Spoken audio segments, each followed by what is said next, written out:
सेवा कर सके, यही हमारे अंतरात्मा से आशीर्वाद है।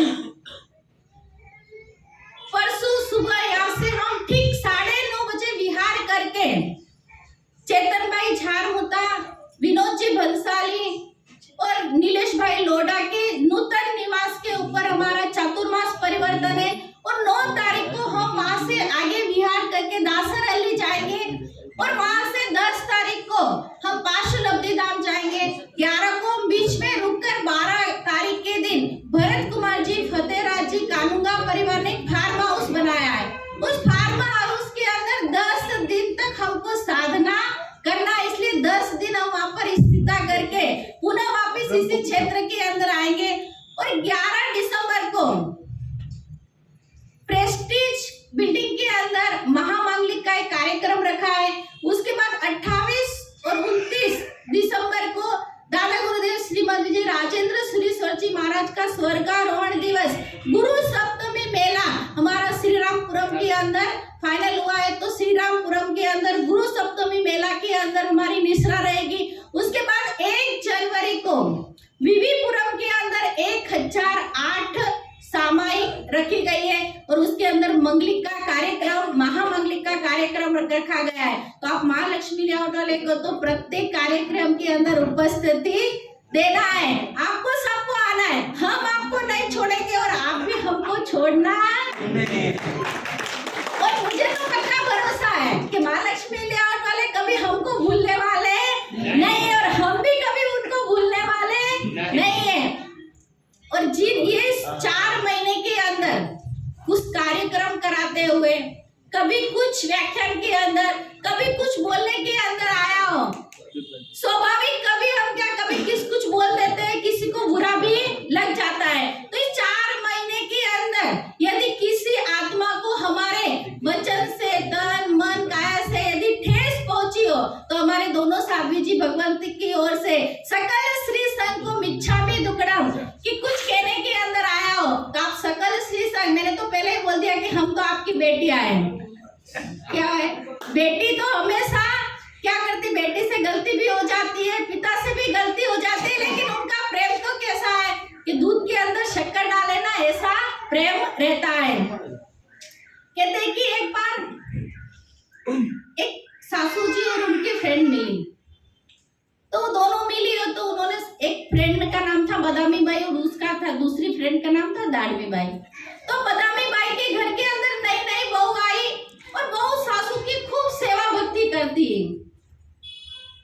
तो उनकी दाड़वी बाई फ्रेंड आई तो उन्होंने पूछा कि बदामी बाई तेरी बहू कैसी है? तो उसने कहा कि मेरी बहू तो नमक जैसी है। अब बहू अंदर बैठी है, उसको लगा कि सास की इतनी सेवा करती हूँ लेकिन फिर भी सासू ने तो मुझे नमक जैसी बना दिया है। इतनी सेवा कर रही हूँ, रात दिन सासू जी की सेवा करती हूँ, किसी भी चीज में कमी नहीं आने देती हूँ, लेकिन फिर भी सासू ने मुझे नमक जैसी बताया। तो फिर उसने कहा कि तुम्हारी बेटी कैसी है? तो कि बेटी तो शक्कर जैसी है। तो बहू सोच रही कि सेवा तो मैं करती हूँ और बेटी तो ससुराल के अंदर बैठी है, लेकिन बेटी तो शक्कर जैसी हो गई और बहू नमक के जैसी हो गई। अब बहू भी थोड़े दिन के अंदर क्या हुआ, 2-4 दिन बहू भी एकदम सुस्त रहने लगी। तो सासू जी ने देखा, बदामी बाई देखते हैं कि बहू बड़ी सुस्त, एकदम सुस्त रह रही है, तो सोच लिया कि शायद उसने सुन लिया होगा कि मैंने नमक जैसा कहा, इसलिए उसको बुरा लग गया होगा। तो वो अपनी बहू को बुलाती है, बहू को बिठाती है पास में और कहती है कि बेटा मैं देख रही हूँ कि 8 दिन से एकदम सुस्त तू दिख रही है, काम तो करती है लेकिन पहले जैसी तू खुश नहीं है। अब जब ज्यादा पूछा तो बहू ने कहा कि मम्मी जी जब आपकी फ्रेंड आई तो आपने उसे कहा कि बहू तो मेरी नमक की जैसी है, तो क्या सही तो कहा है क्या? और आपने अपनी बेटी को शक्कर जैसी बताया है, तो क्या मैंने सही कहा है? क्योंकि शक्कर कोई ज्यादा नहीं खा सकता है। सास ने कहा कि शक्कर कोई ज्यादा नहीं खा सकता, मिठाई का 1 पीस खाओ, 2 पीस खाओ, 3 पीस खाओ तो क्या होता है, वो जाते हैं, लेकिन नमक तो हर चीज के अंदर चाहिए। नमक किसके अंदर नहीं चाहिए? हर सब्जी के अंदर नमक चाहिए, हर नमकीन के अंदर नमक चाहिए। एक बार शक्कर के बिना तो चल सकता है, लेकिन नमक के बिना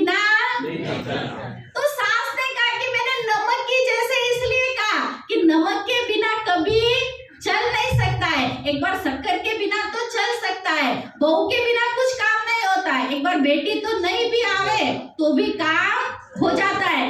और मिठाई 1 पीस 2 पीस अच्छी लगती है तो बेटी भी घर पे आती है तो कितने दिन अच्छी लगती है? 2-4 दिन अच्छी लगती है। अब हम भी आपके संग में आए हैं तो आपको 2-4 दिन ही अच्छे लगेंगे। अभी एक चौमासा और कर लेंगे तो आपके बोले हमारा साथ अटेस्ट चौमासा करेंगे। तो कहते हैं कि बेटी तो कभी कभार ही अच्छी लगती है। बेटी शक्कर की जैसी इसलिए कहा कि 1-2 पीस खाए तो बस मजा आ जाता है, लेकिन नमक तो हरदम चाहिए। तो बहू तो हरदम चाहिए, बेटी तो कभी कभी चाहिए। तो महालक्ष्मी ले उठ के हम भी बेटी आए, हमको भी यहाँ से विदाई तो आपको देना है। आज जिस तरह आए उसी तरह परसों भी आप सबको आना है, क्योंकि चातुर्मास परिवर्तन का बड़ा ही महत्व रहता है। और परसों कार्तिक पूर्णिमा है, तो कार्तिक पूर्णिमा के अंदर सिद्धांचल की यात्रा चालू होती है, पालीतना की यात्रा चालू होती है। तो उस पालीतना का क्या महत्व है, शत्रुंजय गिरिराज का क्या महत्व है, और उसकी भाव यात्रा परसों सुबह ठीक 8 बजे हम नीचे के हॉल के अंदर रखेंगे। और उसके बाद में चातुर्मास परिवर्तन होगा। तो आप सकल श्री संघ को कुछ भी कहने के अंदर आया हो तो त्रिविधे त्रिविधे मिच्छामि दुक्कडम।